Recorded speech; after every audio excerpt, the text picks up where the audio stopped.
sure. They had so much fucking money in there you could build a house out of stacks of $100 bills. And the best part was that upstairs the board of directors didn't know what the fuck was going on. I mean, to them, everything looked on the up and up. Right?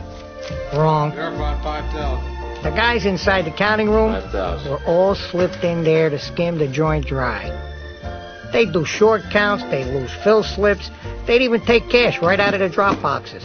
And it was up to this guy right here, standing in front of about $2 million, to skim the cash off the top without anybody getting wise. The IRS or anybody. Like 200. Now notice how in the count room nobody ever seems to see anything.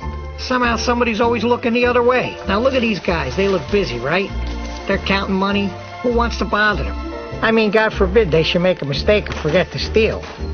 Meanwhile, you're in and you're out. Past the Jagoff guard who gets an extra C note a week just to watch the door. I mean, it's routine. Business as usual.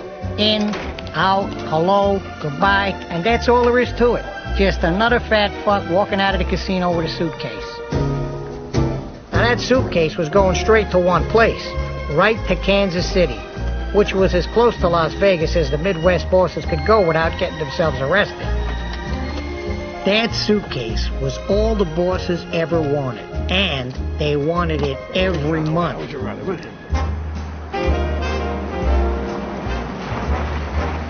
Now this old Mormon fuck here, he had to fly in with suitcases once a month. Nice and easy. Something smells good. Yeah, they made it Sunday. The bosses would come from all over the place. Detroit, Cleveland, Milwaukee, all over the Midwest. And they would meet in the back of this produce market in Kansas City. I mean, nobody even knew. One of the guys made his mother do all the cooking. See that guy Jerry Storiano? Now these old greaseballs might not look it, but believe me, these are the guys who secretly control Las Vegas. Mama got lampshade again. Because they control the Teamsters Union. And that's where you had to go if you wanted to borrow money to buy a casino. You are. Nobody got a Teamsters loan unless the guys in this room knew they were going to get their little suitcases. Guys like this antique over here out of Detroit. Or especially guys like Remo Gadget, the outfit's top boss. You got a round figure on it? Definitely the most important guy in this room. About 20 pounds. So? That's around 700,000. Good.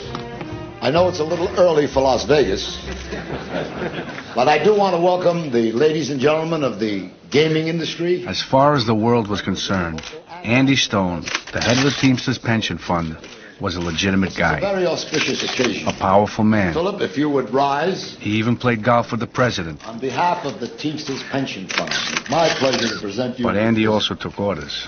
And when he was told to give a pension fund loan to Philip Green, for $62,700,000 for the new Tangier. he did what he was told. Now here was the perfect front man. I mean, what the fuck else could he be? He didn't know too much. He didn't want to know too much. Especially that the bosses made the Teamsters lend him the money. He wanted to believe the Teamsters gave him all that fucking money because he was smart. I say that knowing full well just how much competition we have in this great city. And where they got Green from? Who the fuck knows? All I know is that Green was an Arizona real estate hustler who barely had enough gas money to come and pick up his own fucking check. And of course it was the boss's man, Andy Stone, who gave all the orders. Not the chairman of the fucking board, Philip Green. I understand. I understand. Now all they needed was somebody they could trust to run the casino. And who better than Ace? I mean, he was already in Vegas a couple of years and he had the fucking place clocked. But typical Ace. Give him a shot at running a casino and he tries to talk you out of it. I don't know if I could do this even if I wanted to. The Gaming Commission would never give me a license. I have at least 24 gambling and bookmaking pinches on me. You don't have to have a license to work in a casino. All you gotta do is apply for one. The state law says that you can work in a casino while they're processing your application. They got a 10-year backlog. But what happens when they do find out? Why would they want to find out? We're putting $100 million into this desert here. Why would they want to lock us out? Besides, they'll never find out. All you got to do is keep changing your job title, like from casino executive to food and beverage chairman. And what happens is they take your application, they put it at the bottom of the pile. I know guys been working there for 30 years don't have a license. It's a tough proposition, Andy. You know, if I did it, I'd have to run it my way. You got it. I'm serious. No interference. Nobody's gonna interfere with you running the casino, I guarantee you. Everybody start to sing, la-di-da. And that's how they got Ace to take over. They wanted him because Ace ate, slept, and breathed gambling. They worked out a real cute job title, too. Tangier's Public Relations Director. But the only thing he ever directed was the casino. He made his first bet when he was 15 years old, and he always made money. But he didn't bet like you or me.